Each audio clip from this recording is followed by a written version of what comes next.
is that Venus? Is it Jupiter? Is it a star? So this is kind of helping me kind of get know how to navigate it a little better. This is a page I found while I was researching this. This is the first member who earned the Messier Award. There are over 60 programs now, but it started out with this one program, and it was Catherine Delaney who earned it. And I included this in case anyone was kind of interested in how she did this, but there were 71 objects she had to record information on and find herself, and it took her, I think it said, over about 3 years, so it takes some dedication to get these awards. And there was a part I thought was cool. She used this one method where to find, I think it says M72, maybe I can find it. She says, I used my sketches to locate them, but in the case of M72, 73, I used the drift method, in which Alpha Capricorni is brought into the eyepiece and locked in, and then she just sat and waited 36 minutes, and then after a while M72 would be in the eyepiece. So I thought that was a cool way of finding objects. So it started with that one program, and now there's over 60 since launching in 1967. They've awarded more than 10,000 awards, and I found out Phil Hudson is one of them. One of the awards you get from completing this is you get your name in their database, and I went to their website and typed in our group, and then his name popped up. So Phil, if you want to talk a little bit about your program, maybe you can unmute yourself, or Jim can unmute you to give us a little more detail. Okay. Gee, you threw a screen in front of me that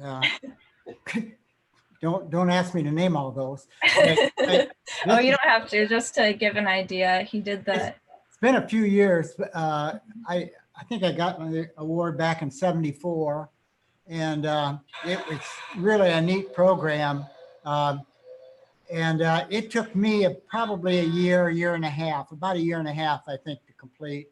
And it was really an eye-opener as far as motivation on something that gives you a target to look for every few nights, or targets. I mean, you maybe knock off 2 or 3, maybe more if you're lucky, in one night.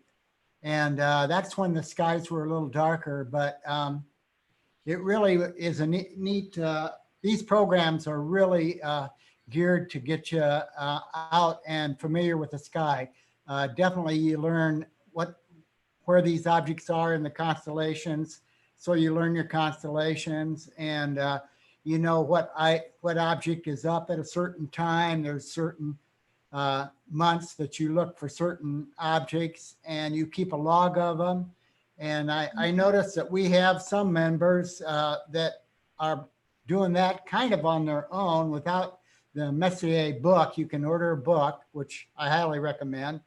But I know Peter Hess is he's logged a lot of objects, and once he got his telescope, so he would be really a good candidate to target this award type thing, and along with a few other members, that's for sure. So it was really a great experience. They have binocular items, and like Sarah said, there's over 60 things you can observe, meteors, you can observe satellites, and it's really an award-oriented organization. So highly recommend it.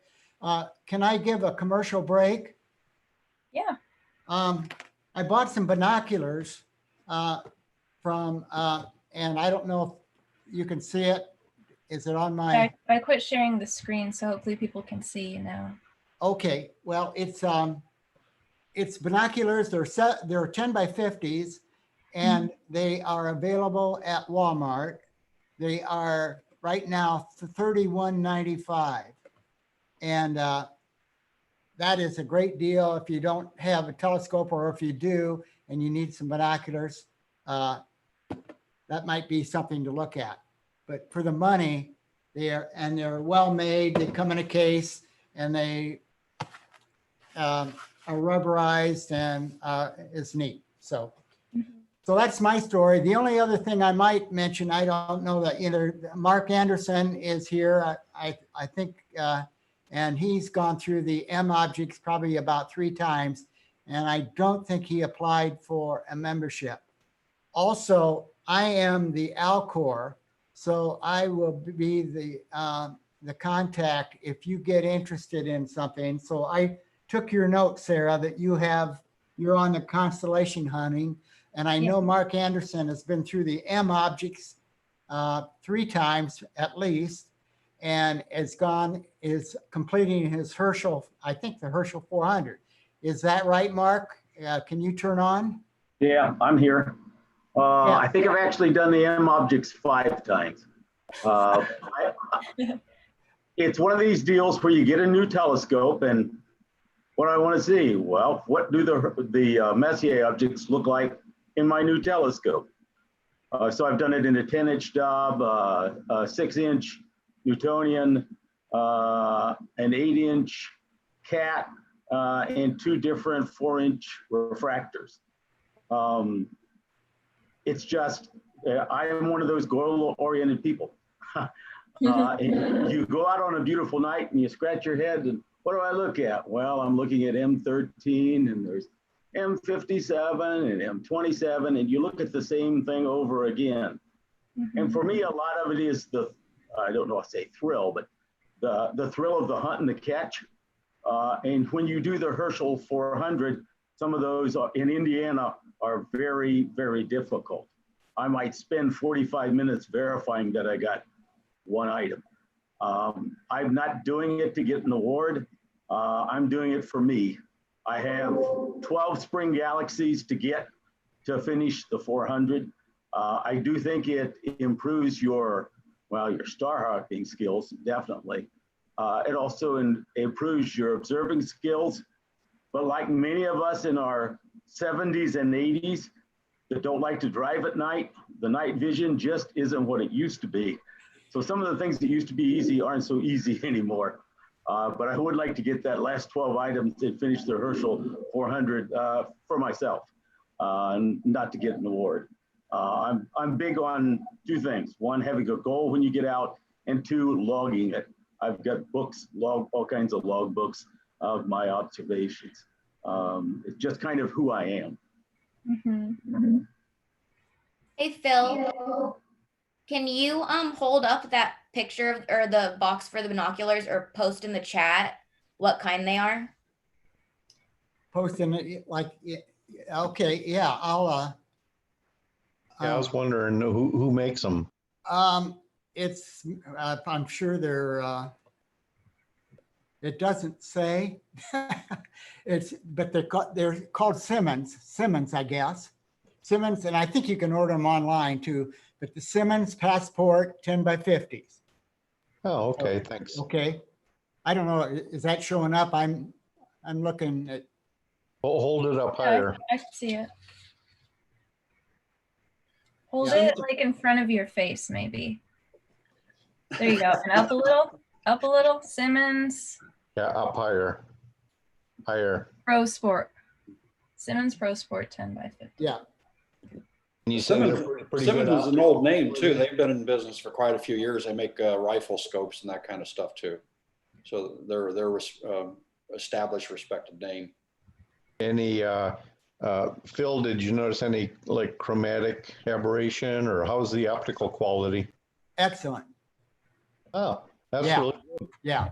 No, I looked for the chromatic aberration. I didn't see much at all. You know, they're sharper than heck.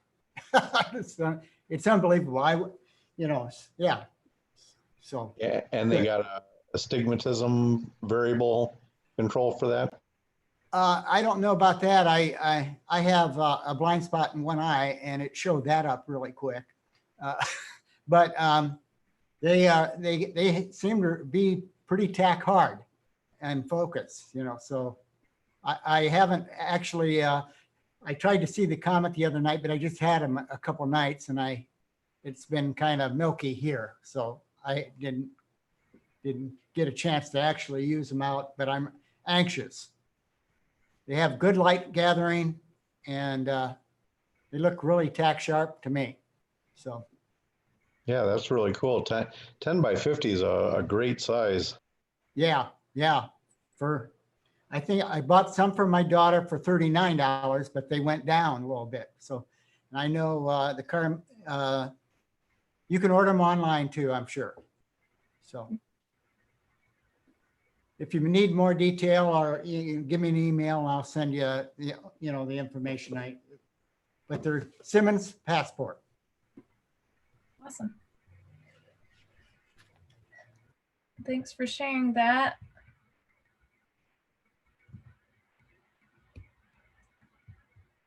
I'm going to share my screen again. I just had a few slides left.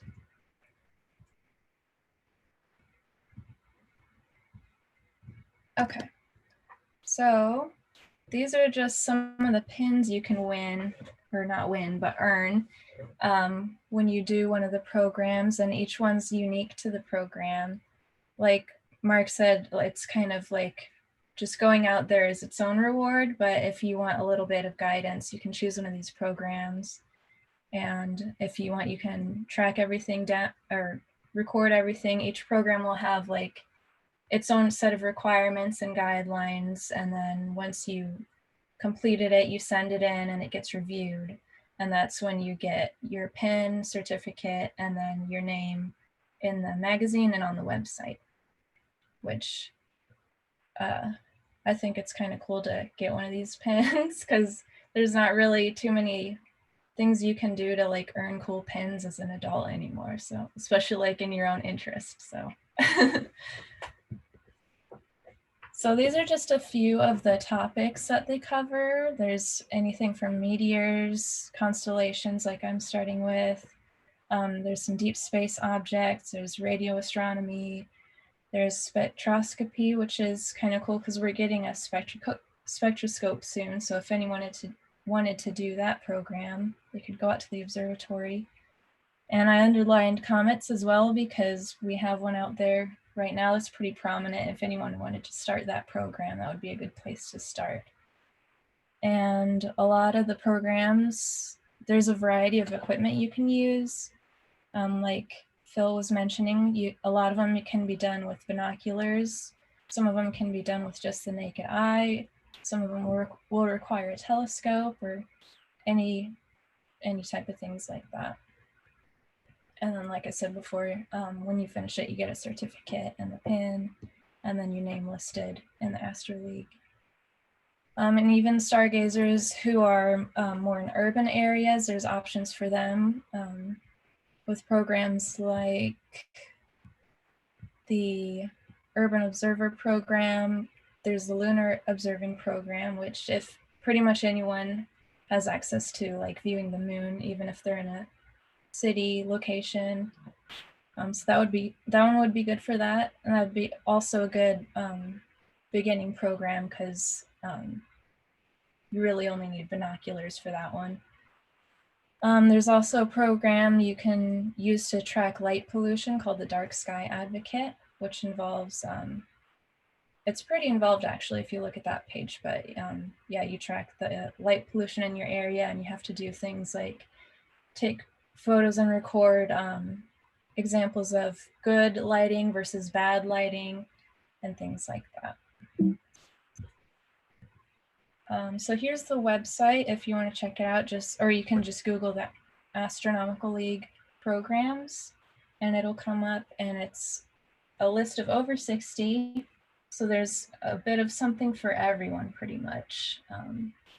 And it's a good way if you're interested in astronomy, but maybe you're not sure where to start, or maybe you've pretty experienced, but you're not sure what challenge to give yourself next, then those would be a good reference and starting point.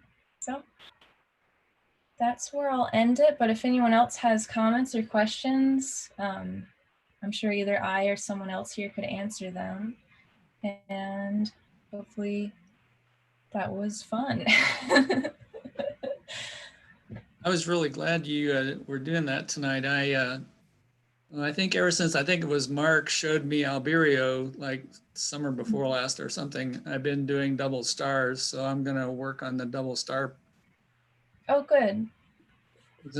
I've kind of generated a list of double stars, but I was up to like, I don't know, between 15 and 20, I think. And so having an instant list of 100 to look at was very nice. I'm going to get started on that.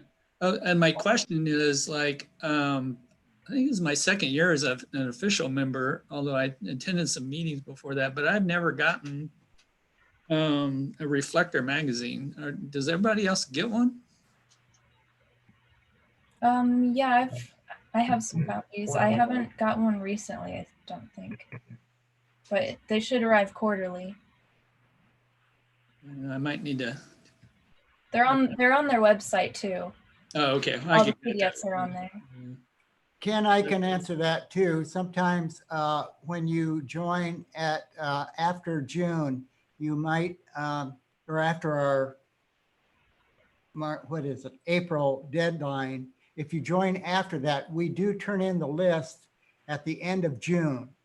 So if you join, yeah, that probably explains it for me because I had a. So you'll be on next year's list, so to speak. So so you're on the list now, and you should be receiving one soon. So you should get four issues. Yeah. Thanks. So how do you find the program documentation on how to run your program? Where is that available? How do you get it? So on their website, they have it all listed out. Maybe I can share the screen real quick if I bring it up. If there's any fee involved, do you have to pay for the books or anything that go with it? How does that work?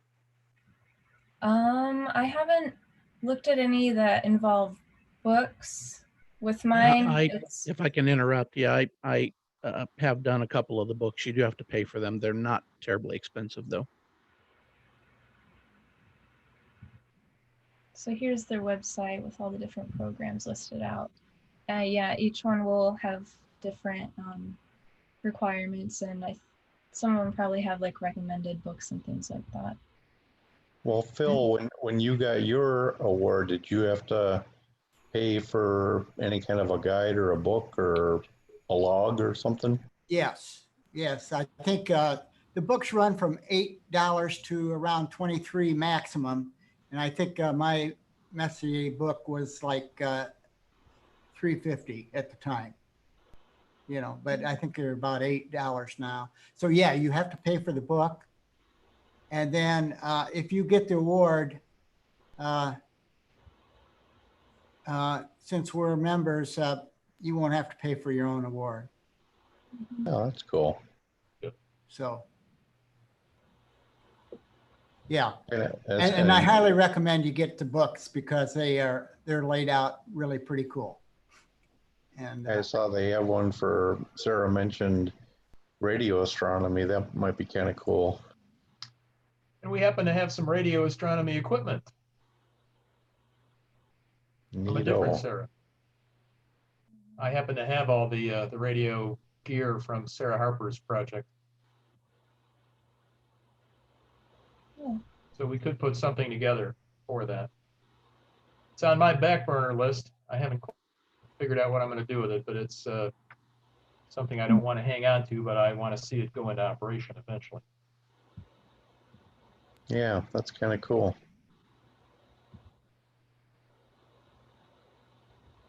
I think the solar hydrogen alpha, the moon would be kind of interesting. Messier would be interesting. So there's 3 or 4 of them that I'm kind of interested in getting into myself. I just, up until recently, haven't had that much time to deal with it, but now's a good time to start. Joe, your 18-inch Dob would be great for the Herschel 400. Yeah, it would. That would make it probably 4 or 5. It seems like the Messier would be relatively easy to get, so that might be a good starter, and the moon would be a great one. The moon is always fascinating to look at, always something interesting with shadows going across on the terminator, and that just seems like a natural program to do as well.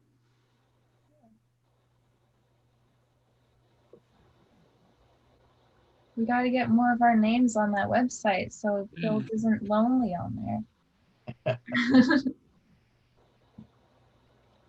I know I've always had a tendency to get bored looking at the moon after about 5 minutes, but until I recently got a moon map on my iPad, now I'm fascinated with the moon because I can look and see what it is I'm looking at, and it's really made the moon a lot more interesting. Yeah. Yeah, I had a hard time with identifying features on the moon until I found a good map that laid everything out and looked really good. So Mm-hmm. I get fascinated when I look at a map and I look at the size of the craters, and it's kind of neat when you see something small and you're able to positively identify, and then you look at the map and you say like, wow, that's like only 4 or 5 kilometers across, you know, like that's puny, and it's really, it's pretty neat. Mm-hmm. Domes are that way as well. Domes are kind of an object on the moon that I didn't know about until relatively recently. And the idea of looking for little humps and hills on the moon, kind of fascinating. And they are kind of hard to find. You have to have the right lighting. So they're a technical challenge as well as just visually interesting. Another technical challenge is the tiny little rills. Hadley rill, a number of tiny, in the first quarter you can hit a number of those tiny little rills, and they're a challenge. And then there are 3 very small craters, about a mile across each, named for the 3 astronauts, and they are a real challenge. It takes a good night to catch those. So there are a number of challenges as far as moon observation also. It says for the lunar program, there's 100 features and they're broken into 18 naked eye, 46 binocular, and 36 telescope features. So. If you're looking for a good atlas, the Virtual Moon Atlas version 7 is out. It's kind of large. It's about 130 megabytes, but really does have some good pictures, good maps. Everything's named on it. You can search. It will do your Terminator simulation as you go by. So, and it's free. So take a look for that. It's listed in Cloudy Nights in their moon observing forum, and if you just do a quick search on Virtual Moon, you'll easily find it, and it has a link to it. So it's a good resource.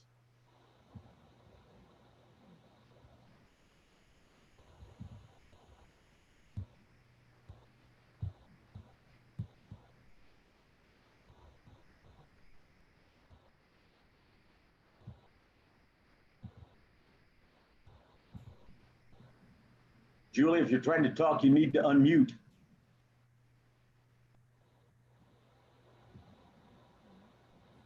There I go. I'm in the 20th century finally. I dropped the iPad too, so I apologize. But you had a great idea of something. This is very good that we all interacted, you know, or listened or whatever, learned a lot. And I never really thought much of the Astronomical League, but I'm going to go look at some of those programs to kind of light a fire under me somewhere. So excellent idea. Cool. Yeah, I wasn't. I really second sure. that. Thank you, Thanks. Sarah. That Thanks. was really helpful for me. A newbie, even though my mother was an astronomy teacher. Yeah. Well, I'm glad, because I wasn't really sure like how familiar our members would have already been with it. I was like, am I just repeating stuff people already know? So I'm glad you guys got something out of it. Yeah, I appreciated it a lot. I get that magazine and I look at it and then I stick it in my magazine pile. So I'm to be honest, so I got about, I don't know, probably 40% of the Messiers. So maybe I can start recording them. Yeah. Well, you actually record them on the Sky Safari. There's like a way of logging them, which is pretty cool.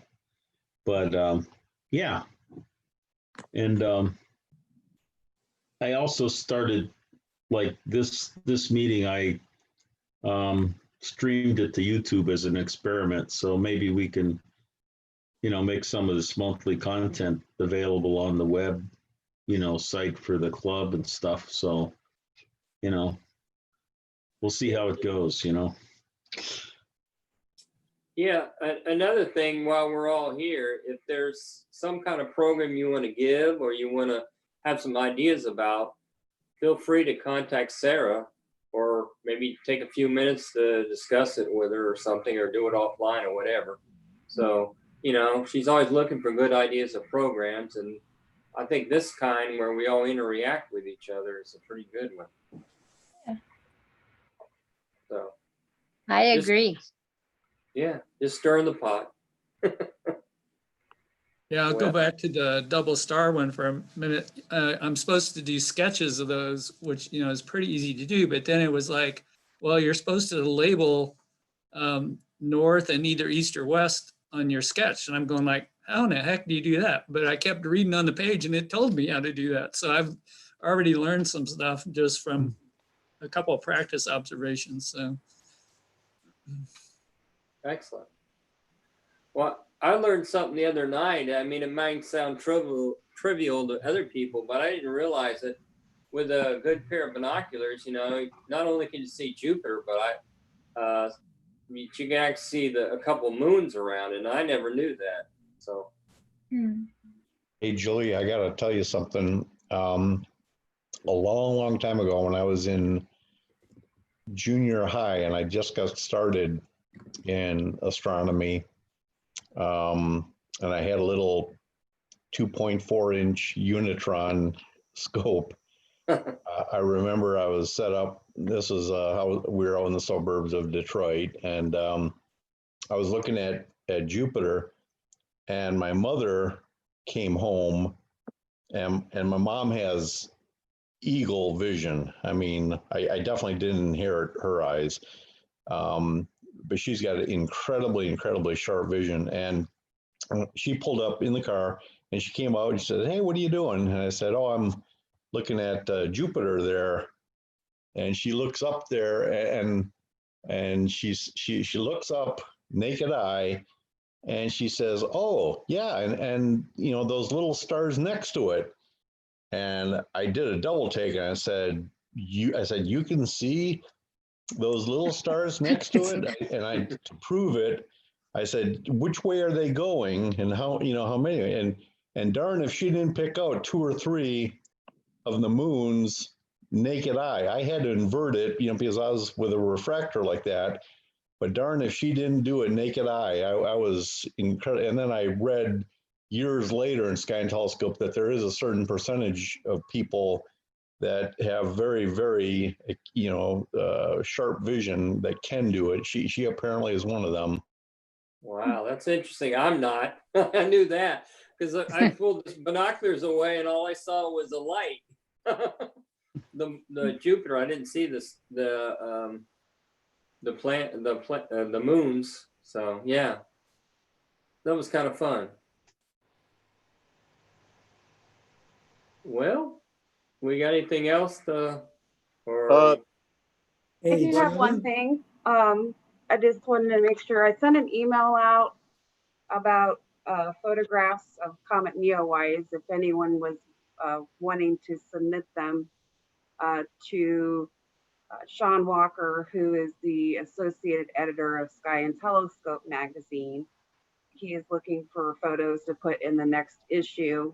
I'm not saying whatever photo we send him is going to be in the issue, but he is looking for photos of the comet. So if anyone's interested, I will put his email address in the chat. Okay. I think Ed and some other people have some good photos of it. So yeah. When I was turning on, Sarah just posted a link or something to send photos, and I sent one photo, and I don't know if they could, how many people are going to send or whatever like that, if they want to forward any of them to Adriana or whatever like that. We'll just go ahead. If you have any photos you'd like to submit, just go ahead and send those to Sean Walker. And I'm putting his email in the chat right now, and just send it directly to him. Okay. I think it just popped up. Yeah. Julie? Yes. Yes. I've got a 3-minute video that might be of interest. We lost June Gladfelder this past month, and she was one of the early people. Shortly after she joined in 2006, she and a bunch of us went down to McDonald Observatory. Mm. And while I researched my archives, she kind of put my mind to that. And I found a quick video that I took of the Hobby Everly telescope in motion, and some of the maintenance that was being done on it. It's about a 3-minute video. And if you've got the time now, I can call it up and show it to you. Well, Sure. Sure, go ahead. I think let me see what I can do. right. Get it on screen. That'd be great. Geddes, were you guys going to show some photographs here tonight too? Yeah, Phil volunteered me to kind of showcase some of the pictures of the MOO group. So I threw a handful of them in a subdirectory, and I can show those when Jean is done. Okay. I didn't know June had passed. That's sorry to hear that. I did put a little note on Simmons Passport binoculars on the messages. So I think you just click on messages, I think, don't you, to bring that up? Mm-hmm.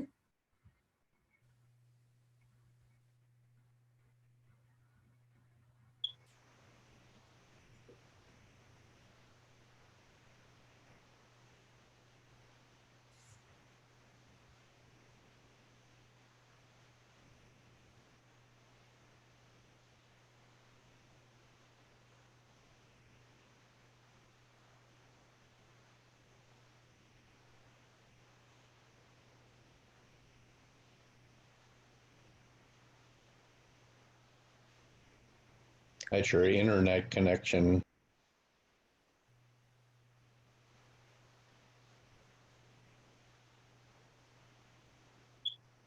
Full screen, Gene. Yeah. To the right there on the bottom, click those arrows and it'll make a full screen.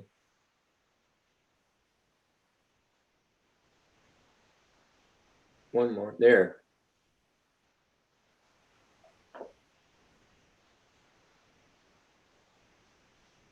And you may have to redirect your audio. I'm not sure. Oh, yeah.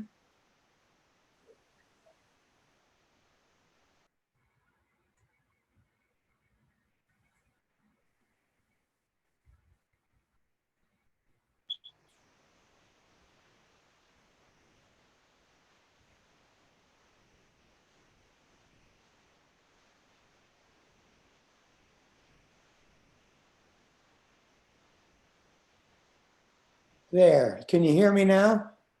Yeah. Okay, I was trying to give a commentary on this. This is, I'll go back just a little bit. You saw this thing moving. There's a bunch of pipes and things in the back, but the actual mirror is in there, and it's made of a compact composite of many mirrors together. And you'll see a little later the structure underneath it that allows each mirror to be adjusted individually. Right now, what we were doing is he's showing that the telescope can move, I guess, on air. and has been energized, and it's being operated by a man in a wheelchair using a hand paddle. I think he told us it was a 1 horsepower motor that normally drives it. Yeah, something like that. It's Very amazing. small, very well balanced. It's And the other, floating on air. and when you see the mirrors themselves, the mirror segments, look for the gap between them. I found it to be interesting that there was a lot of space between the individual elements. So take a look for that as well. Yeah, yeah. And there's, I think Phil Hudson and Joe were among that group, if you want to chime in on that. But now I'm going to stop it there. And you see the structure supporting the mirror. The mirror's up in this area here.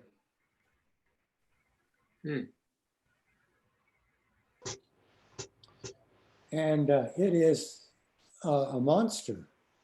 How big is that mirror, Gene? Do you remember? 30 meters.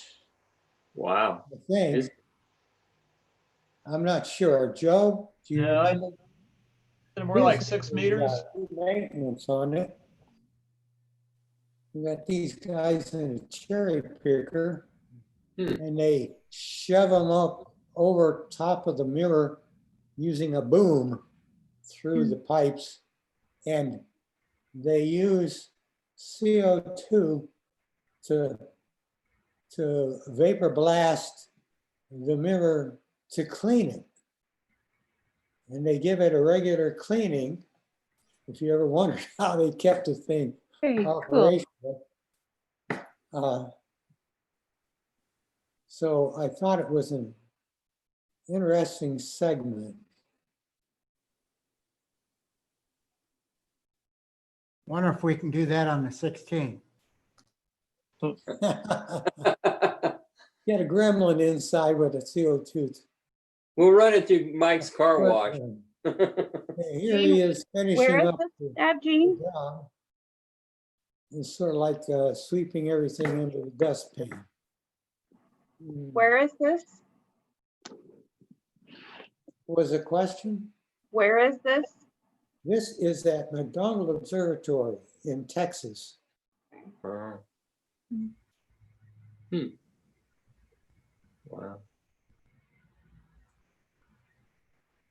Huh. Man, if they ever dropped something on there, they'd be. Well, it looks like they just pull a mirror and replace it. Yeah. I'm going to stop this here. It went back. There's something I wanted to show you. I'm going to go ahead and whip it through again. I didn't get there in time to stop it. So here, just a minute. Gene, it's 11 meters. Okay, here we go. Okay, notice this pattern on the right. This is somewhat out of view. This is a map of the individual mirrors in that telescope. So it gives you an idea of the size of it. So this is the control console. Yeah. Well, It's interesting anyway, that the. thought you'd be I'm sorry, interested. Gene. I was just going to say it's interesting that the mirrors on the edge, they cut them. They didn't leave them full. They actually cut them along a straight line. Well, I don't know. If you look at this, looks like I'm seeing the serration here. Yeah, but go back to that diagram that you just showed. Yeah, yeah. The mirrors, though, are. I don't think they're using cut mirrors. These are just outline mirrors. You can see they're part of a hexagonal shape.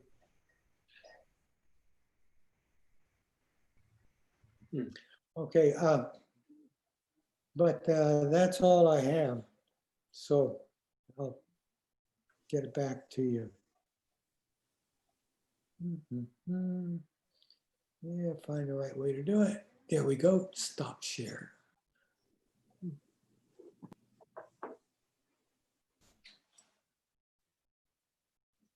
Thanks, Gene. Yeah. Interesting. Comet photos to look at. I just wanted to talk really quick about the next couple meetings. An idea for next meeting in August would be to have like a show and tell, which we've had before, but usually it's like something you have to bring to like PFW. Where now like we're all at home, so you could show whether it's like a telescope or a picture. I love the comet pictures, like something, you know, you have at home that you wanted to display. We've had like the man on the moon coin, that was pretty cool in like previous meetings. So something like that for August, if you guys think that would be interesting.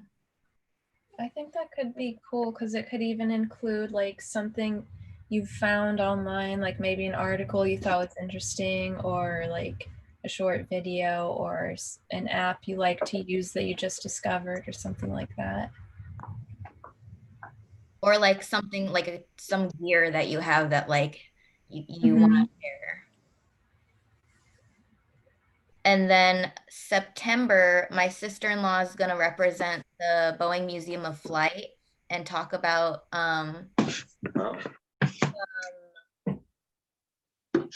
you can talk about like what they do there, what they're big on like virtual planetarium shows. So I think she's going to talk about that a little bit, and then just like the Boeing Museum of Flight. So What's the museum? the Boeing Museum of Flight, it's in Seattle. In Seattle?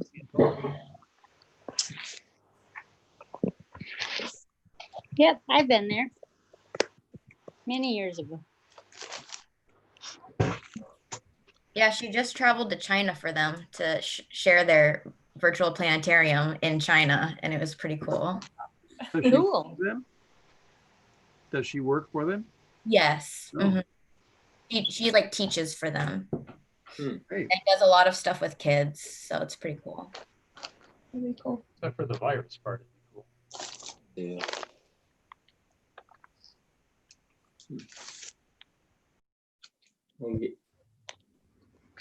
Sarah, I guess. Well, if anyone's opposed to the show and tell and has like a great idea that they've been sitting on, just go ahead and like email Sarah or me.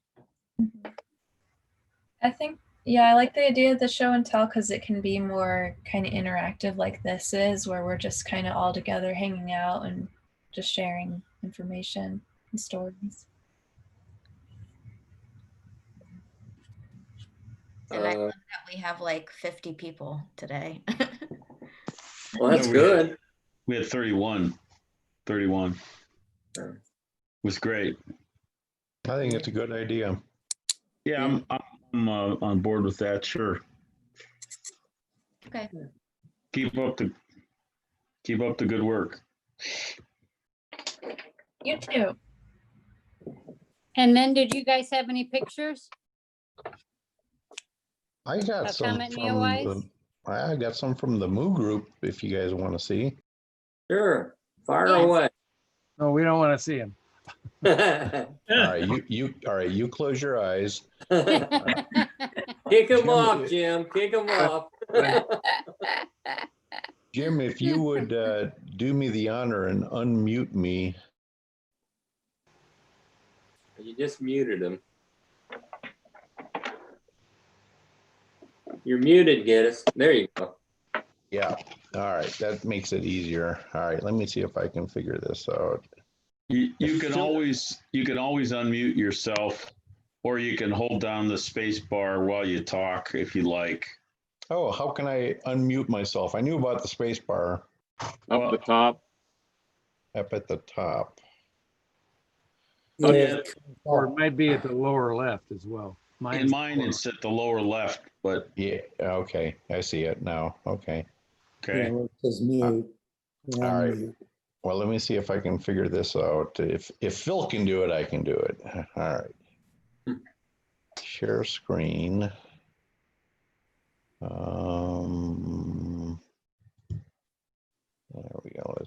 this. There we go. All right. Are you guys seeing? Yep. Okay, cool. So we had a lot of pictures taken. I went back a little bit further. Like I got some from June, since you know, we're not exactly the end of the month, so I just grabbed a couple like from the middle of June on. But some of the pictures are taken by members of the MOO group, but they're not Fort Wayne astronomical members. So I'm trying to get them to join up, but some of these names you may not recognize. Some of them you will. Let me start out here. Okay, there we go. So this was taken by Bill Needham, who is a member. I was hoping he'd show up at the meeting. He was here earlier. Was he really? Darn. Okay. I wonder what happened. I asked him last month, and he mentioned something about not having a mic or something, and I said, well, that's all right, you know, just use sign language or something. But he took this with, he's got one of these new scopes. It's called a RASA, R-A-S-A. It's made by Celestron, I guess, and its claim to fame is it's a very wide field telescope, and it's pretty sharp right to the corners. So, you know, of course, the downside is it's short focal length. So for like an object like this, M27, it's going to be fairly small, but it's incredibly fast. This telescope is like, Phil, do you remember? It's something like F2. Yeah, it's like F2 or 2.5 or something ridiculous. Yeah.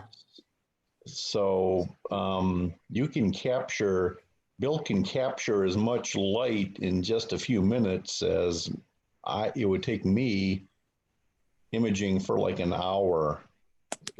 So it's really crazy. Can you double click on that and open that up, or? Well, you know what I can do is I can zoom in on it. Just double click it. Double click, get it. Well, all right. So if I, like, it's sized automatically for full screen. So you're seeing it to fit on here. If I double click it, see it got smaller. It's just not doing anything. It's still a thumbnail. Oh yeah, all we're seeing is the thumbnails, Geddes. Oh really? I'm sorry. That's weird. I'm seeing it full screen here. No, we're just seeing your main screen with all the thumbnails on it. What? How about now? Nope. Once you've got it on full screen, try click on that and see if it'll switch to that as being what you're sharing. All right, how about that? No, we're still seeing the thumbnails. That's bizarre, because right now I'm just seeing totally full screen. That's really weird. You could try unsharing the screen. Click so it's in your app, and then come back to it. All right, let me, wow, that's really, really bad. Yeah, when you start a share screen, it gives you options of like sharing your whole desktop, like everything on your screen, or sharing a window. So maybe you selected share a window or something.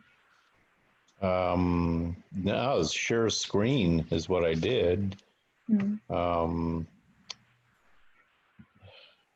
That is really weird. What's under the view menu? Does that give you any options? Up near the upper left, Upper left. file, home, share, view. What's under? Yeah, it says resume share, new share. No, what's under view? View. Next one to the right. Well, there isn't a view up on top to the right. It's on your desktop. Yeah, it's on the desktop. Oh, Not on Zoom, but it's, well, we're seeing your desktop right now. all right. So you're seeing my mouse moving around? I can't see it. No, I don't see it moving. Okay, so this ain't working. Let me try. Now There's you're okay. Now, There you go. Now your mouse to is the- working. Okay, the so menu bar. So go up to the Click menu on bar. view. yeah, I'm at the menu bar. What do you want? Well, you're not high enough. Keep going. one more. Keep going. There. View. All right. There. Change it to large icons at least. Oh, I don't want that. It already is. It Or defaulted to extra large. large. All Is right, that so all? there's extra large. Yes. Well, What happens if you double click one? Well, and that's what I did, and it opened it up in something it's called a window. Edge. It opened it up in Edge, which Well, it's is a little bigger. which is right here. But you guys are telling me right now you're still getting a thumbnail, right? Yeah. Right. yeah. Right. Larger. Yeah. So I double clicked that, and You need, I'm seeing a full page. yeah, you need to share the edge, not I think not your file manager or whatever you got there. You know what I'm saying? Yeah, I think if you quit sharing and then click share screen again and then select Edge, then you'll show that expanded view.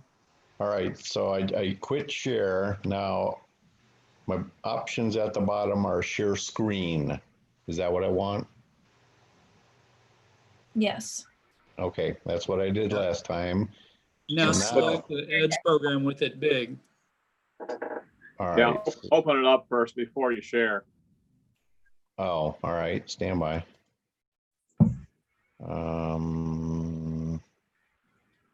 All right. All right, so there it is. Now I'll go back to that. And there we go. I'll do that. Hopefully this will work.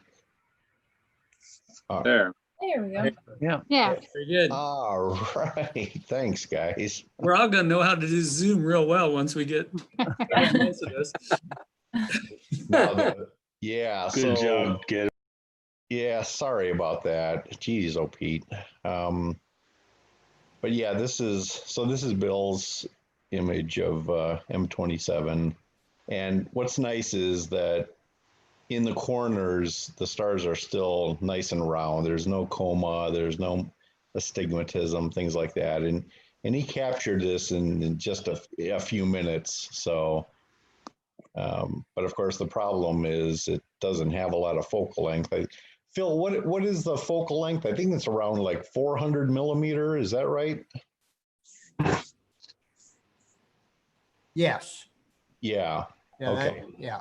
Yeah. So, 400 millimeter, it's not the right focal length for a small object like M27. So, Well, he's also using a camera with a very large chip in it.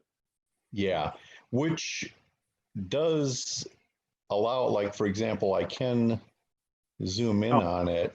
There you go. Yeah.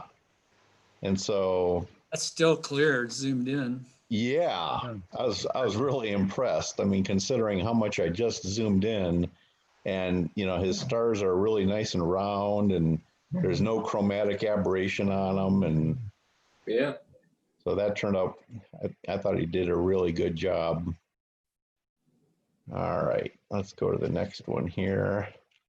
So this is another shot from Bill, and I guess it's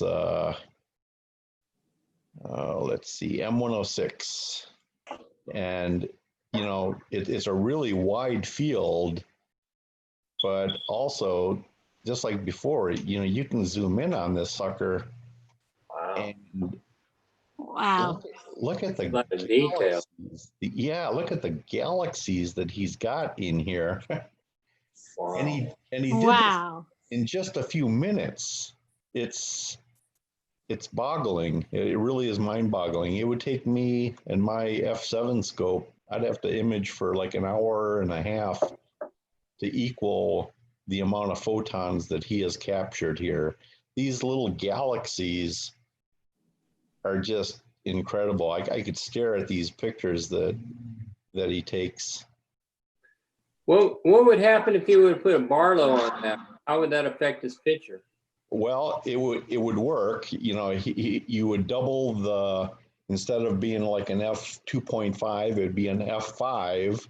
Oh, so that would trade off. Huh? Yeah, exactly. There's no free lunch.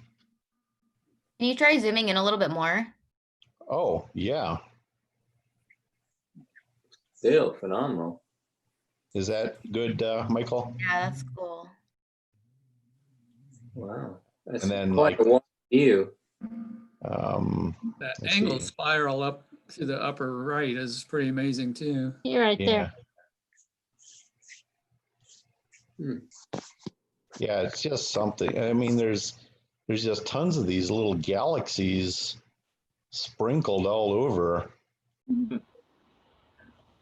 And you would normally miss them, you know, if you look at the normal full view, because like somebody mentioned, he's got a really big, I think Peter did, he's got a really big chip size.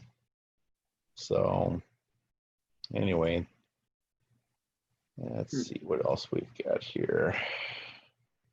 Are these images stacked?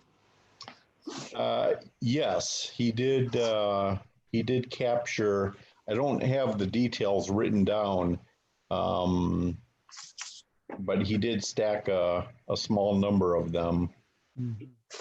So here's one, let's see, this one was taken by another Bill, but this is Bill Tibbles, and he is not a member of the Fort Wayne group, but he is a MOO member, and he's a ham operator, and that's how I met him and got him interested in imaging and all that. And he has really progressed really far in a short amount of time. We communicate with him regularly on our group, on our MOO group, and we've been all coaching him, and he's just soaking it up like a sponge. And this picture I thought was pretty cool. Which object is this, kids? So yeah, this is, you know, the Bill Tibbles, and he is, I think, in North Carolina, and also taken with the same scope as Bill Needham, who took the previous two pictures. This was taken by Arasa, and I think it's a 8-inch. I think is what the aperture is. It's an 8-inch Rasa scope. What is that object? This is the veil. The western part of the veil. That's the called the network. That's really strange coloration. Yeah, I wonder how does he get that? How does he get that green-red division there? Just well, believe it or not, there is actually, in the images that I even take of it, there is a bluish and red distinction between, you know, you can see the blue and the red. He was using a light pollution filter along, you know, with his in his optical train, and that tends to distort the colors a little bit. So instead of a really nice blue color, these are actually turning out to be more greenish. But that's because of the light pollution filter. Are these, okay, this might sound stupid. Are these colors added after? No, this is, these colors are what was captured by his camera. He took, I don't have the details of how many pictures he took, but Did he I shoot think that? Was that an Ellenhance? yes, it was. Yeah, that's what I use too. I'm actually processing my veil on my other monitor right now. Yeah. That's why my video's not on, because I'm processing right now. Yeah, okay. Glad you can make it, Dan. Yeah. Thank you. By the way, how do you pronounce your last name, Dan? Vranic. One more time? Vranic. Vranic, okay. Thank you. I was making some notes here, and I didn't want to embarrass myself by botching your last name there. No, you're fine. Wouldn't be the first.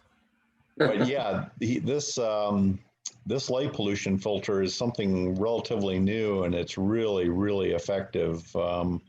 Light pollution filters up to this point really have been pretty, well, they really botched up the colors really bad, and they weren't really effective for knocking out the light pollution. But this particular filter, they've got a couple of different flavors available, and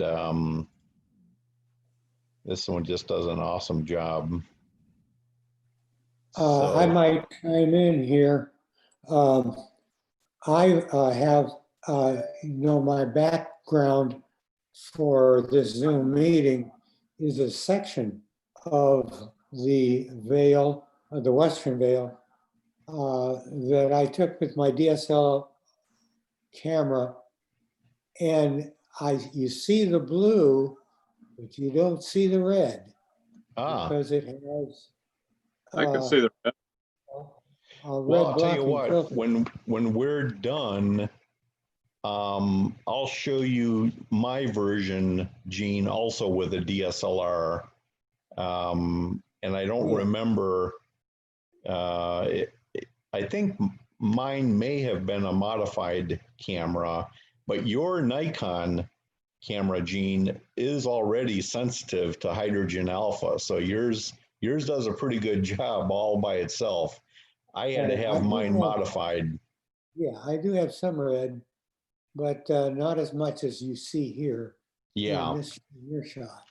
Well, I don't want to mess up my screen share, since you guys got me set up here and it's working. I want to keep going, and then when I'm done, I'll go pull up my image of this with the DSLR, and we'll see how much red, and you'll see some of the blue in mine. But let me keep going while it's working.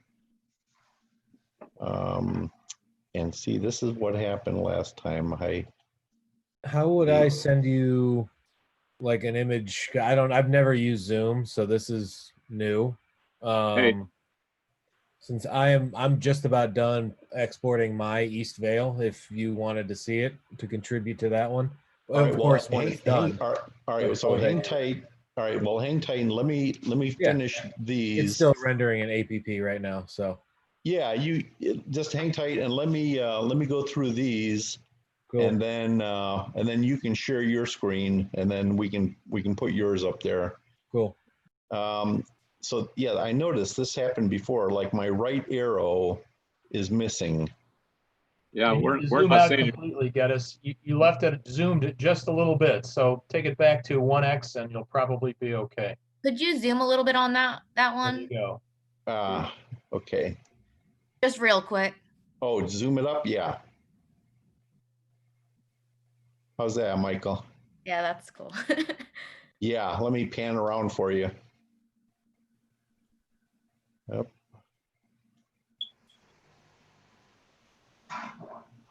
I'm not seeing your screen anymore, Geddes.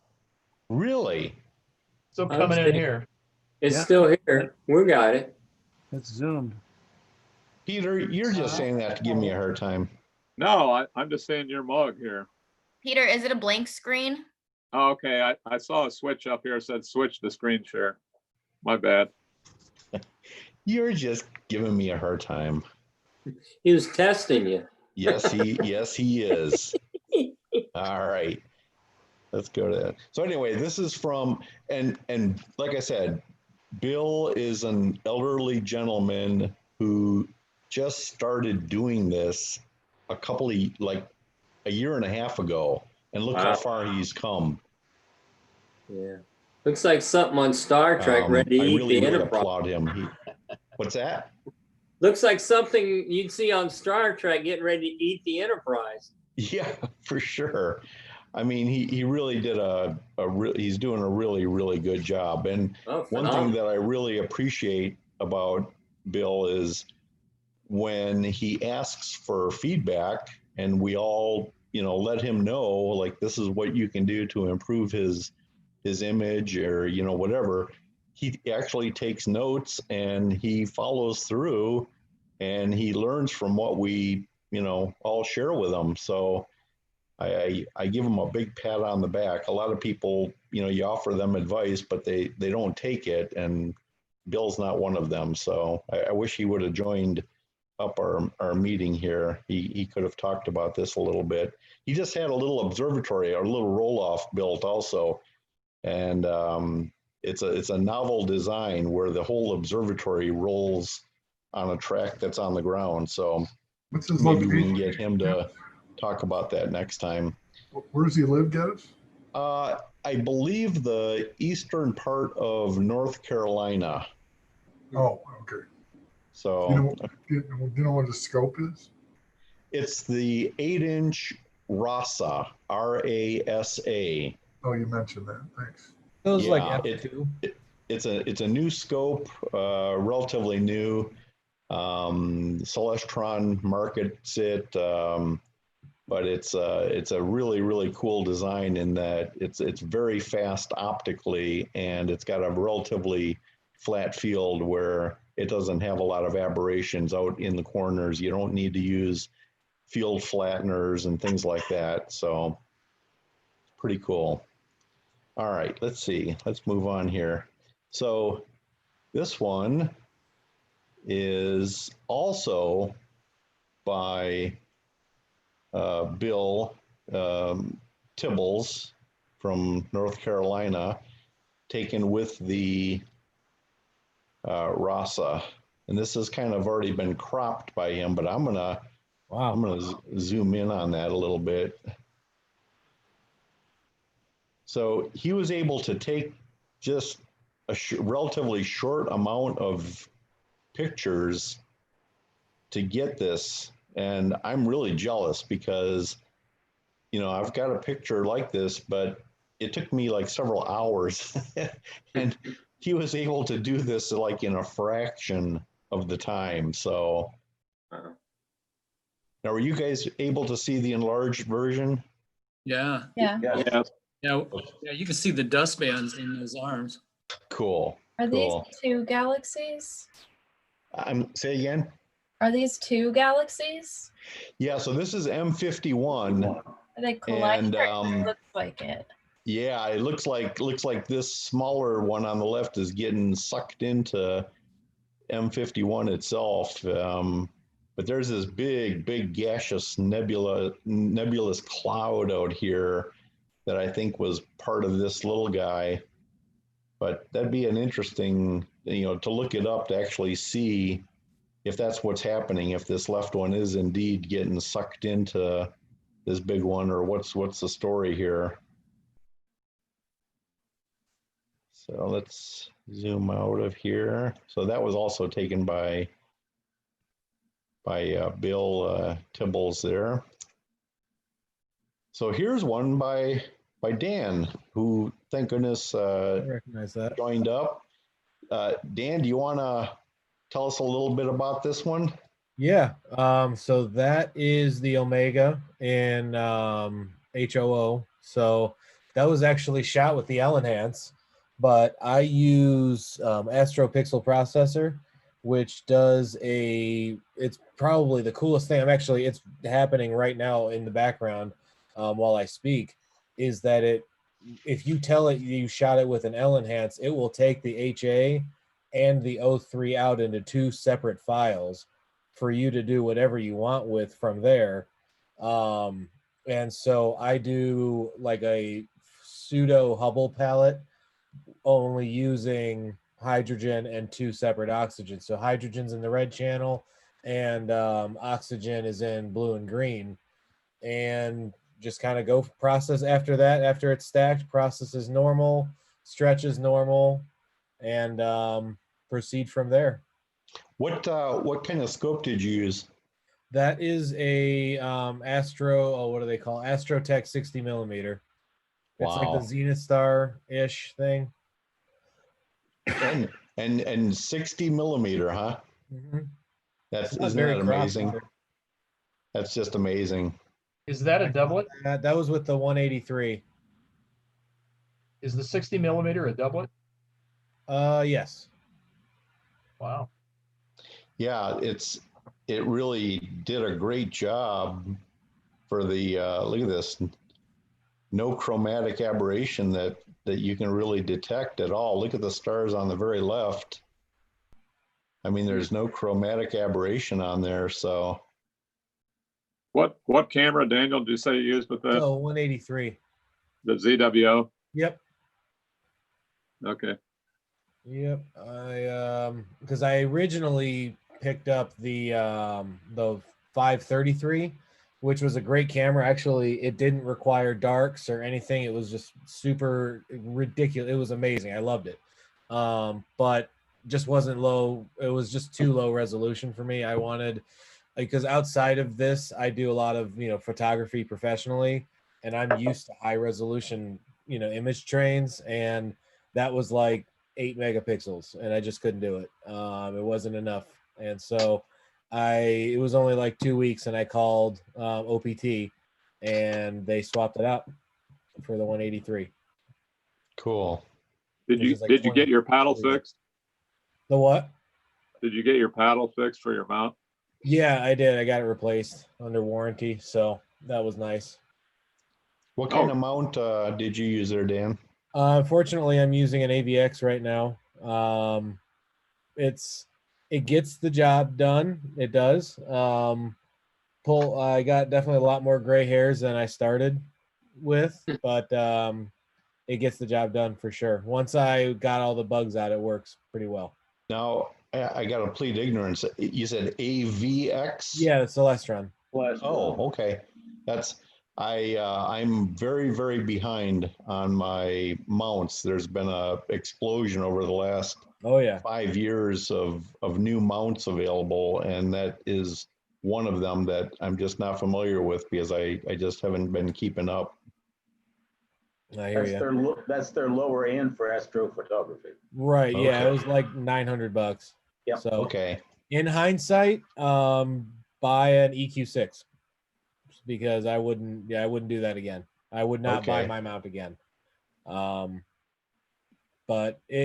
now that I have all the kinks worked out, it's fine. But it was a long road to that. Okay. You want to talk about this one? What are we looking at? Sorry, I'm in Photoshop right now. Let me see. Oh, hello. Yeah. So that's the Eagle, of course, but in the same process. So that's also in HOO. That was actually shot with the 533. That was the last thing I shot with the 533. I actually shot that the night, like in my car, the box was already, like it was boxed up and the cables were wrapped. Everything was ready to go back to OPT. Like that was that, I took the camera off the mount and put it in the box and mailed it. So it was the last thing I ever shot with it, but I love it. That was my first real experiment with HOO, was seeing if I could pull out that middle region. Very, very cool. Yeah, very, very sensitive. Where was this shot at? What kind of skies do you have? This was at StarQuest on the pads. Oh, see, yeah, that's a nice scene compared to what I have here as far as I light live pollution. downtown, so this sucks. Yeah, I've got a lot of light pollution to the north from Fort Wayne, and then to the south I got Bluffton, and to the north I live literally downtown, so I can shoot the planets, which I just did. I just shot Jupiter and Saturn on Friday, which that was my first time ever doing planetary, and I gotta say I was very happy with it. But I do have to. I've never barlowed an SCT scope and then tried to image with it, so that'll be what I'm trying tomorrow, and I'm very curious how that's going to work. I have done some Barlow stuff on the planets and stuff. We can talk about that on the Yeah. MOO group if you want. Yeah, I'm just, because I'm typically doing, 60 or 80 millimeter refractors. Right. Going to 2000 millimeters is it's a jump, but then Right. once I see that detail, I need more. Right. Yeah. Yeah, I need more. I need more magnification. Yeah. All right. So let's see. Here we've got. Okay, so this is for one of our members, Fort Wayne Astronomical Society members. This is Dave Thackeray, but Dave isn't here for our meeting today. But Dave is another individual who has come a real long way. Oh yeah. When he joined our group, he was definitely a novice, just learning about the basics, but he took notes and he kept trying. And, fortunately, we all stood by him. We gave him feedback and he just kept getting better and better and better. And I'll tell you what, like the detail in his M51 is really amazing. Yeah, I'm really proud of him.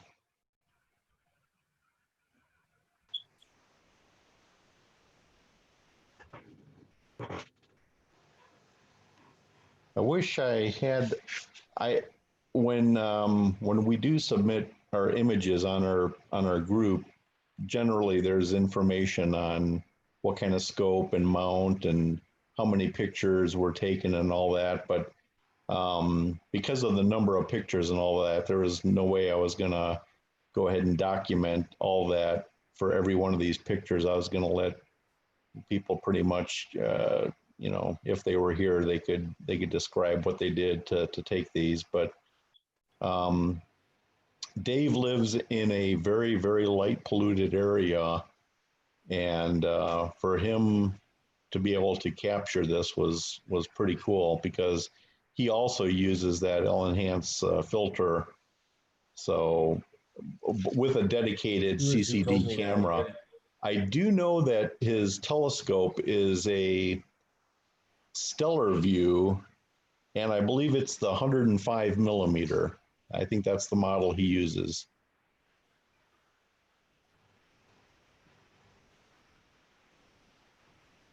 Hey, Gaddis. Yeah. You guys can continue, but I'm gonna have to bail out. I got something I gotta do. Okay. So I enjoyed looking at everything. Good meeting and worked out really well. Okay, we'll catch you later. All right. I'm bugging out too. Goodbye, everybody. Bye. Night. Bye, Julie. All right, let's zoom out of this. Hey, just quick question. Yeah. My MacBook, because I'm rendering like 3 different projects right now, if I'm too loud, let me know, because it sounds like I have like a lawnmower in my room right now. No, so your audio's fine. Nope, you're fine. So here's another one from Dave, M81 and M82. Some really nice detail. I mean, check that out.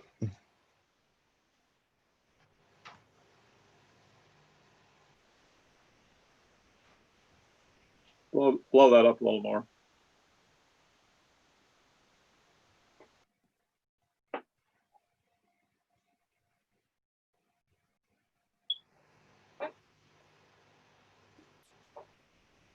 Do you guys have these pictures saved out on a share anywhere, like Google Drive or anything like that?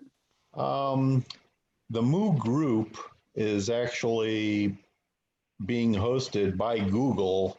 So every picture, every post that we make and everything is on Google Groups. So yes, they've been saved and archived for us via Google. Okay. So let me, so again, this is with a 105 millimeter refractor. So this is kind of what started the madness. One of our old regulars, Dave Wilkins. Yep, good old troublemaker. Actually, it was Phil and Dave and Gene who took me in and took me under their arm and made me welcome to the group. And we kind of made the MOO group a long, long time ago. But Dave hasn't been able to image as much as he wants to, but he got bit by the bug the other day, and he went out with his cell phone. And Dave lives in a very light polluted area, and he grabbed this with his cell phone. So that kind of lit a fire under a lot of our butts, and we decided, hey, we should take advantage. And I couldn't image the darn comet because I didn't have a battery for my Canon. So I had one on order, but it hadn't come in yet. So all the cleared nights that we've been having, and I couldn't go out there and image the comet. Well, finally, the battery came in, but it was a partially cloudy night. And so I was only able to get some kind of mediocre pictures of the comet. But this one was by Dave Wilkins. So I'm really glad to see Dave is still imaging and interested in all that. So that's from him. So maybe Ed can talk about this one. Yeah, that was the one I sent you. And Geddes, I'm still trying to work on getting a full file for you to, I still haven't been able to do that. Oh, that's all right. But anyways, this was M5, and this is something a little bit different.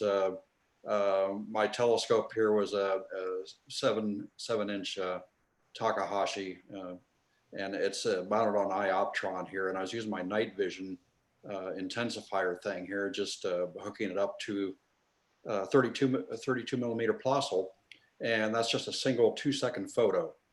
And so I just want to point out, I mean, it's not as the sharp or crisp as everything else, but if we ever have public meetings and stuff again, I can visually, you can see this if I have this stuff out there, and I can do the same thing with the veil and the other things that are using the hydrogen alpha filter. The only thing is using the night vision thing, it's in black and white, so you don't get the color. But for something like this, it adds 2 to 3 magnitudes to a 7-inch aperture, which gives me, Peter, what did we say it was? About an 18 or 20 or something? 2 to 3 magnitudes. Probably so, yeah. Yeah, and and you still only have like a 9-pound telescope. So it's a very light thing. It's very easy to transport, and it's just, you can do some things there. So it's just a quick, it's different from what everybody else is doing, with all your post-processing and everything like that. But to me, it's fun, and it's just different. And if we ever do have public viewing and stuff like that, I mean, you can see, and I just haven't been out there again to try to do M13 or a couple of the other ones too. So cool. That's all I got to say about it. But I will keep trying to get you a file someday to. No, that's fine. I think it's very, very cool.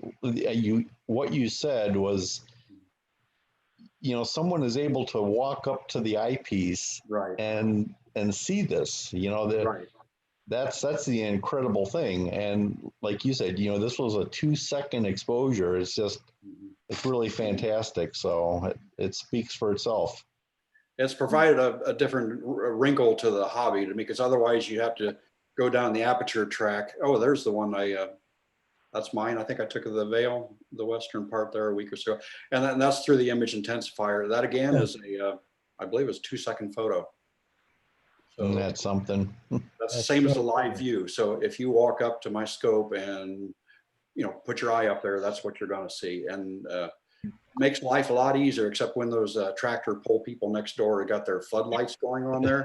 I found out even with the light intensifier, they will wash out the sky, and you can't really see anything. So anyway, it's just something different. Yeah. I shot the Jupiter through a tractor pull the other night, and that was a lot of fun. Gosh. I was surprised I got anything, but it came out. Bright objects, you can sometimes, I mean, like the planets will sometimes kind of peek through even when the conditions are kind of crappy, especially if you got good air and good transparency and stuff. But it makes it a whole lot harder there. But yeah, no fun with color there, Geddes. But anyways, it's different, you know. But I'm really amazed with the amount of detail. Before it's kind of oh yeah, this is the one. And I'm sorry about that. I was trying to zoom out, but that's the North American and the Pelican, which again, 2-second photo. And like I say, that's the way it looks through the eyepiece. And I had it's an old Canon G11, but it has a small 1/3 inch chip. So it's like 6 millimeter diagonal, whatever like that. It works real well for afocal, shooting through like little, you know, eyepieces like 32 Plössls and stuff like that. So it's my go-to thing right now without having a dedicated astronomy. Well, what's really incredible is, you know, a lot of people don't understand how impossible it is to visually see the Pelican visually. Yeah, it's faint. And I apologize. This was just sitting on a tripod. This was not even on a drive unit. So the stars drift even to 2 seconds. But it was just one of those nights I didn't know how good it was going to be. I think Peter was out there too. And we were just kind of playing around or whatever. I said, I'm going to get the thing out and try to take a photo or two, just because, you know, the night turned out to be better than I thought it was. So when you get those so-so nights, I always kind of like take half the equipment. And I says, I'll just go light so that way I don't have as much stuff to unload. And, you know, when you get home or whatever. Yeah. So, but anyways, I was very happy with that. And it's something to look forward to play. And I think I'll try to use a Barlow or Power Mate or something there to get a little wider field of view on that or something. But, you know, something in the future. All right. I'm trying to get that right arrow back to advance to the next one. There we go. So this one is taken by Gabriel, who used to go to school here at Purdue. And I guess he lives in Iowa now. And he's he's our solar imaging expert in the group. And the detail is just incredible. I look at these granules and everything.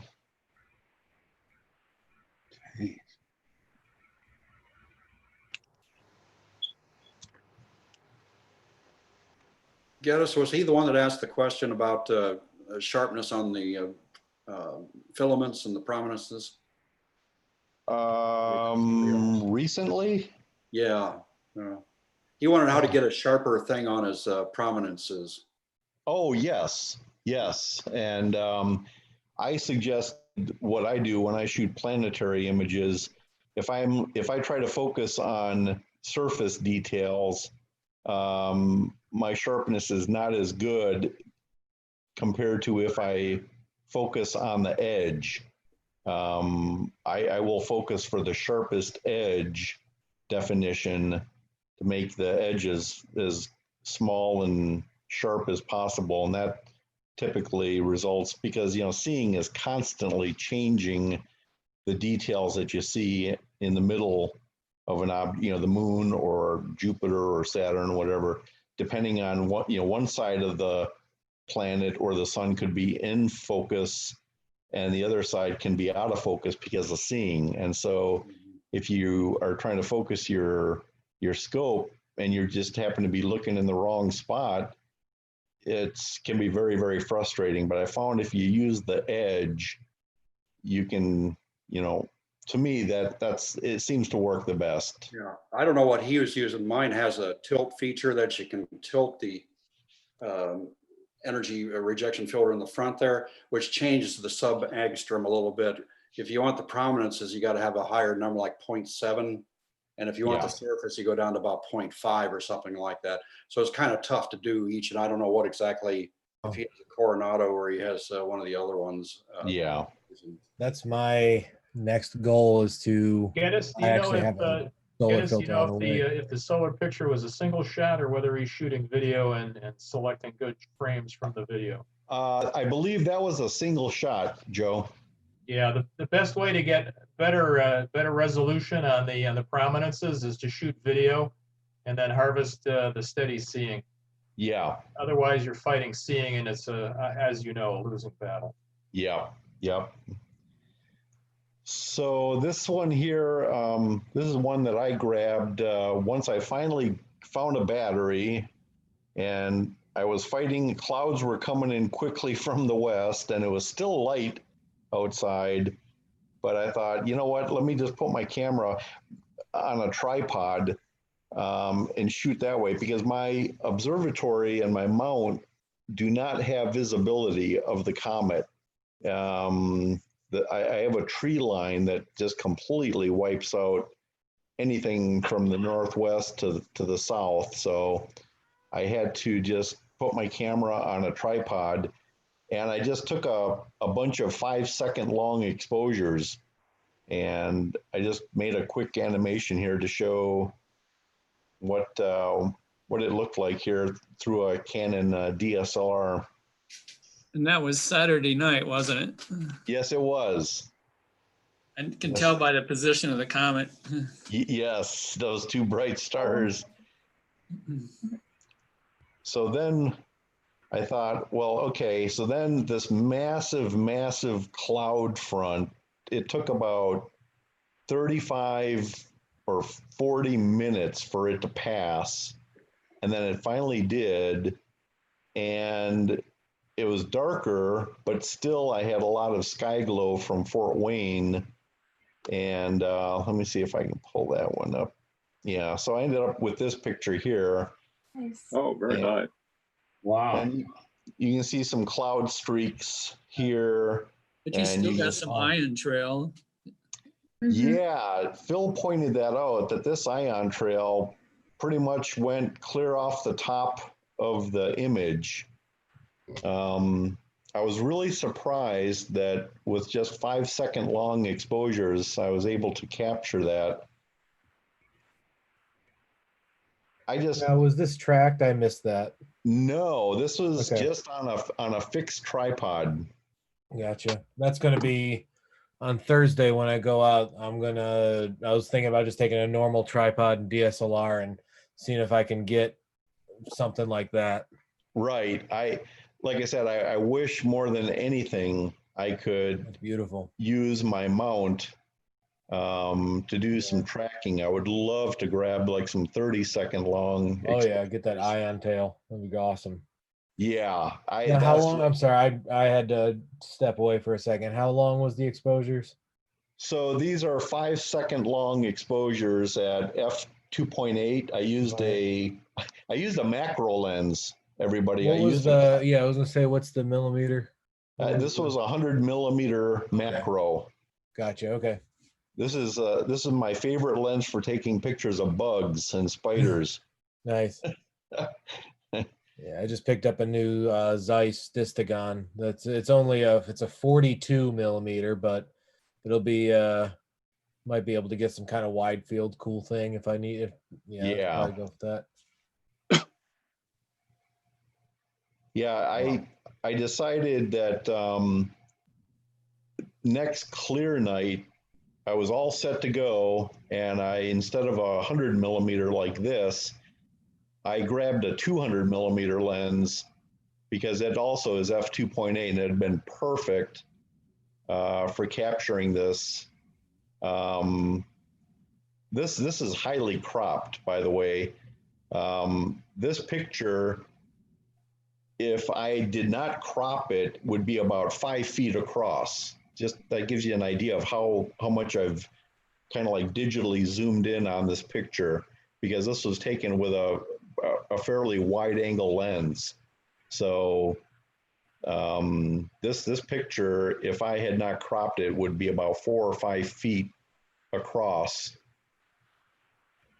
So next time I shoot it, I definitely will be grabbing probably like a 200 millimeter lens, and that should make it a lot better. But sorry. Go ahead. Is the comet too low in the sky for us to see it in the observatory scope? Well, then there's good news and bad couldn't news. see it. The good news is that every night the comet is getting higher and higher. It's getting up closer toward the Big Dipper. It's gaining in height above the ground every night. The problem is that every night it's getting dimmer and dimmer. So it's a double-edged sword. It'll be easier to spot and be above trees and things like that, but it's quickly getting dimmer and dimmer. But right now it's still a really good time to image it. Because the third is when it's closest to Earth, right? Does that not really affect its brightness though? It's still yeah, it's actually the distance from the sun that determines its brightness. Yeah. Oh, That's the major thing. Yeah. And it's quickly moving away from the sun. But right now, you know, like for the next week, I would say if there's a clear opportunity, like what's that? Only Thursday. I was just checking the weather. Only Thursday until next Wednesday is supposed to be actually and decent. So that might be it. That might be it. Well, I'm telling you, I got my camera on the tripod, like 10 feet away from me here with a lens.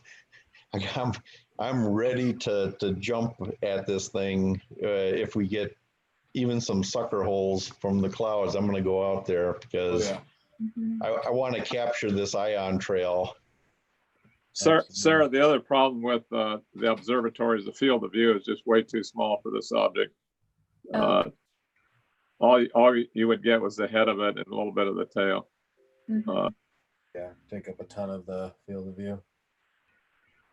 Be cool though. I'm wondering if we could like live stream it somehow so people could see it that don't necessarily have a scope, or maybe there's too much light pollution. I'd do that. I would participate in that. Yeah, that'd be cool. I could live stream like a sharp cap screen from one of mine. I've actually done that when I was shooting the moon a couple of weeks ago. I'd live streamed off of sharp cap so people could see craters and stuff on Facebook. That would be really cool because especially like on Facebook, it's hard to like we haven't been able to have any of our events, so I haven't been able to like generate much content. But if you could do something like that, where people could kind of see it without having to go anywhere even. Yep. And it wouldn't take anything to set up a small refractor or a small reflector. No. Gosh, like like Dan's 60 millimeter would be ideal. Yeah, that's what I shot it with, and it was a great fit. It was 360 what's millimeters. the focal length? What's the focal length, Dan? 360. Yeah, perfect. That's absolutely perfect. So, all right, got to move this along. So when I was finished shooting the comet, I was picking up the tripod and I was just walking toward the house, and I looked up above and I said, how could I not just stop and try to get a picture of the Milky Way? And Cygnus was like directly overhead, the Northern Cross, and I thought, geez, oh Pete, Geddes, just put the tripod down and grab some pictures. So I, real quick, pointed up here. Here's Deneb. There's Deneb right there in the center. There's Satyr, and there's all this beautiful hydrogen alpha red gas around Satyr. But there's the North American Nebula. There's the Pelican. But this camera of mine is unmodified, so it's fairly blind to any of this red hydrogen alpha. So I really had to torture the picture to bring out the red that really is there. But again, this was taken with just a handful of 5-second long exposures on a tripod. There's no guiding, there's no mount, there was nothing fancy, just a camera stuck on a tripod. Wow. All right, let's see here. So this is our newest member, and her name is Nila Augustniak, and she's been in photography for many, many years, but she really wants to get into astro imaging. And so she's really interested, and she took this image, same thing. She put her, she's got like a 12-year-old Canon, which I also have had. It's a good workhorse, and she put it on a tripod and had a telephoto lens, a 300 millimeter, and she grabbed this exposure here. So Nice. really, really cool that somebody on their first attempt is able to get the comet picture like that.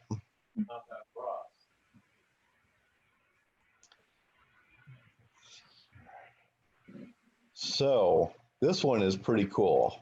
This one was taken by Phil, and this kind of puts it, I really love this picture because it puts the comet size in perspective. You can see the trees, and you can see the lights and all that, and there at the bottom, is the comet. So this picture by Phil is believe it or not, one of my favorite. I really like this picture, Phil. Was this taken in the morning? Yes. Yeah, it was taken in the morning, 5:10. So the sky really was darker than this, and it was taken with the iPhone 11 in night mode on a tripod. Isn't that cool? Is the comet's tail a different direction because of where the sun is? It always points away from the sun. So that's how you can tell where the sun is. The tail is going to be pointing away from the sun. So as the comet is actually moving, its actual path and the direction of the tail don't have to be the same thing. They're not going to coincide. So anyway, and I like this green glow, Phil. It's like a UFO is going to be landing there any second. And then Phil took this really awesome wide field of the Milky Way. This is the southern Milky Way. Phil, do you want to talk about how you did this one? It was just taken with two cameras, actually the same, the SL1, which is just this, standard camera. And then I had one that was modified. And then, so I was shooting with two cameras on a mount. They're 30 seconds. I think I took about, I can't remember how many I took, but, and then at the bottom, you'll see a dark spot. That was a tree. So I was down there. That's M6 and 7, the two clusters that are kind of in the center there now. And so it's kind of a combination of two. I have some more reservations on whether the modified camera and the unmodified is worth it or not, but I'm going to keep playing around with it. That's the Lagoon Nebula and the Trifid. And so wide angle shot. It's fun to take. And what lens did you use? 250 millimeter lenses he had. I can't hear you, Phil. What lens? Yeah, it's Canon 50 millimeter. Okay. Yeah. The nifty 50. Yeah, nifty 50. Yeah. Where did you take it? That was that's at the observatory. Wow. Yeah. So that's just beautiful. I mean, to know that that's directly overhead, just is kind of boggling. You can't see it because of the tractor pulls. Well, that one's not directly overhead. That's that tree down there tells me how close to the ground I was. So I was at the bottom. So that's the southern part. And that's not up very long, actually, because that's M6 and 7, and you only have about 2 months of observing time for that to come around. So I actually see, I can never shoot the southern horizon because I got the glow from Bluffton. So I get like everything from about halfway down is just total washout for me. Well, you see that there's a little green at the bottom of mine, and I did some work on taking out Yeah. sky glow. Yeah. Yeah. So we've got, I think some of you would say that you're very, very knowledgeable observers and know most of the objects up there, but I'm going to give you a test. How many of you can name this object here? Yeah. That's Phil's nebula discovery. That's embarrassing. So this is the Phil Porter Nebula. Yeah, I know what that is. So Phil, that looks like a globular and somebody's got a flashlight shining in it or something. Is that what that is? Phil, why don't you fess up and tell them how you discovered this nebula? Well, I was at a restaurant and outside, and the sun was setting, and my porter beer was throwing an interesting nebula on my menu.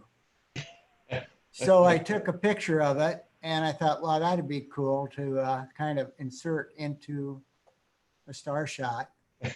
So it did get us out of bed a little bit. Unfortunately, it's all phony. It's all phony. So. All right. So I just want to, since we were talking about it, let's see here. I want to go back to the veil picture.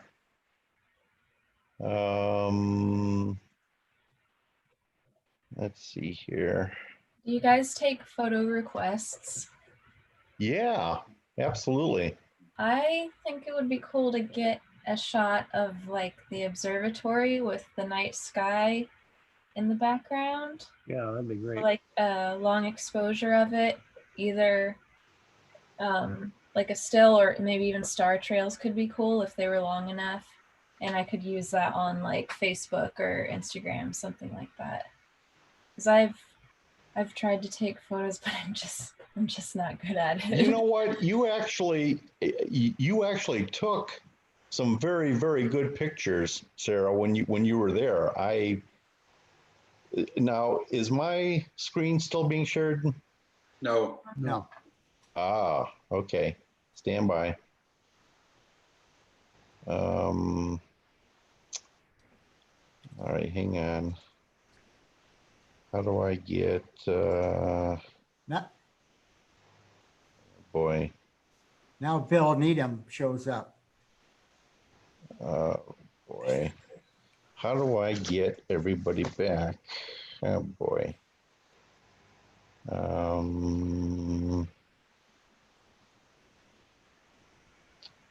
Start Zoom, task, close window. Oh boy, this is turning into a mess. By the way, Greg, when do you want to remove those form boards? Do you have a date in mind, or you need any help, or when you plan on doing that? Well, I would think another couple of days. Been let a couple of days go by. Depends a lot on the weather, I expect. I'm sure do it before the end of the week. I might check with Peter and see what his thoughts are. He's had more experience with the concrete. We'll let you know. Did he sign off? I think he did. I'm trying desperately to get. Oh, okay, there we go. All right, I'm almost there. All right, now share screen. The secret was to have this opened up. Okay, I'm there. I'm almost there. See, I can learn something new. Okay. Do you guys see thumbnails? Yeah. Okay. Cool. All right. So yeah, Sarah, what we can do for you is, do you see something like that? Yeah. Yeah, so that'd be really, really easy to do. This was just a camera on a tripod, nothing fancy, and I just let it rip for like an hour. Mm-hmm.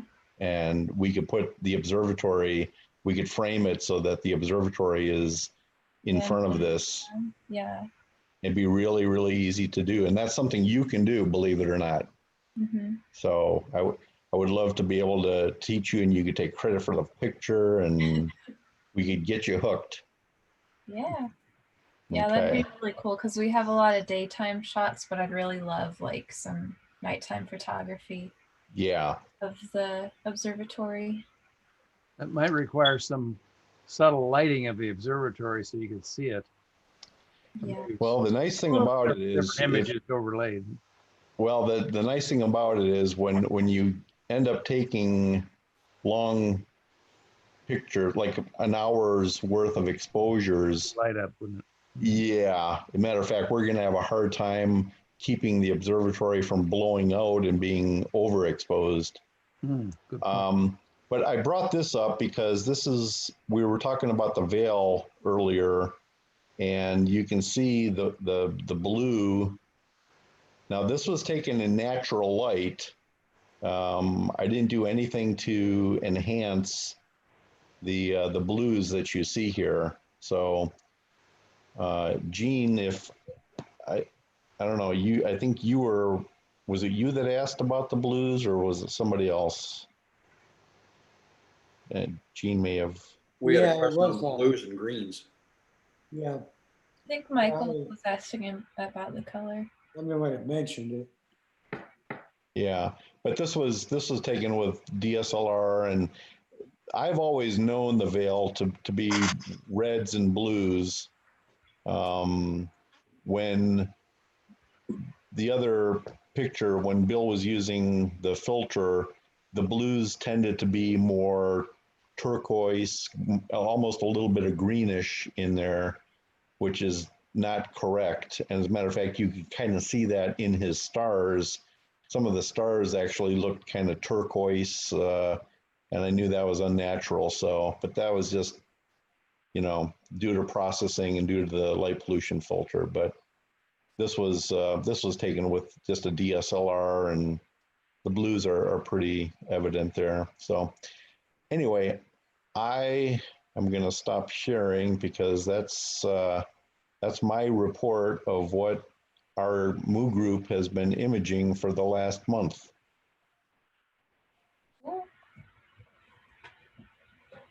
Awesome, guys. Thanks.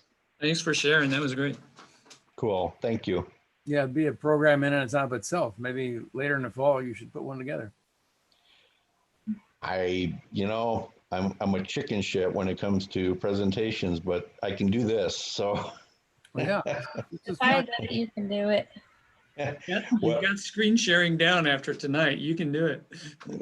Well, with your encouragement and seeing it, Sarah did it, so I can do it. So that helps. Cool.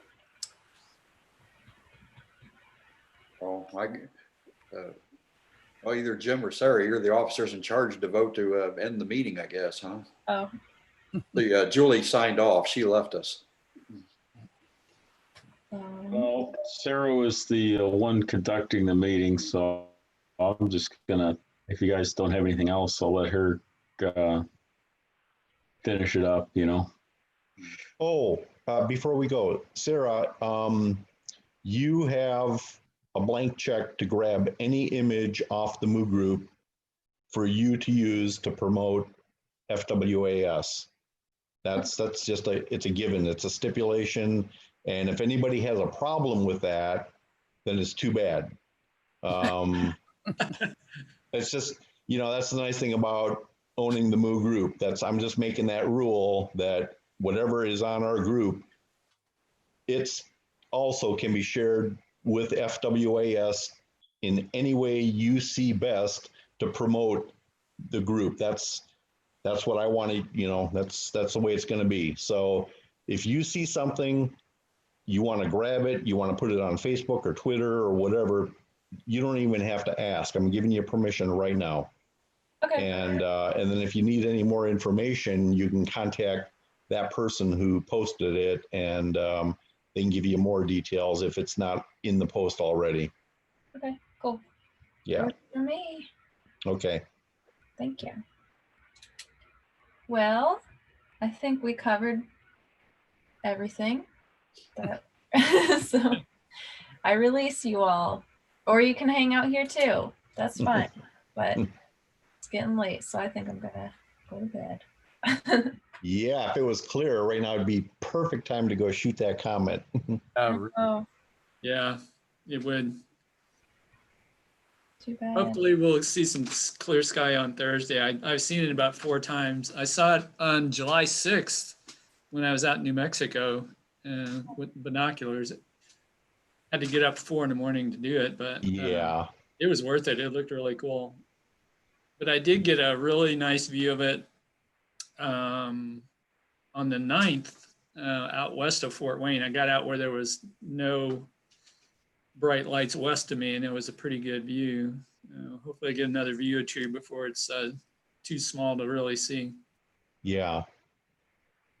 I'm so eager to get out there with a longer focal length lens than what I use. I didn't know what to expect, so I grabbed, you know, 100 millimeter, and I went out there and I shot with it, and we had, you know, the clouds. But now that I see how big and bright this thing is, boy, I know exactly how I would attack it. So Yeah, I had my 72 millimeter refractor out with a 35 millimeter eyepiece, which gives me about a 4.5 degree field of view, and the comet went from one end to the other. wow, Amazing. Yeah, cool. All right. All right. Well, good night, everybody. Yeah. Good night. See you guys later. Thank Bye. you. Yeah. Thanks for the show. Bye-bye. Night. Night.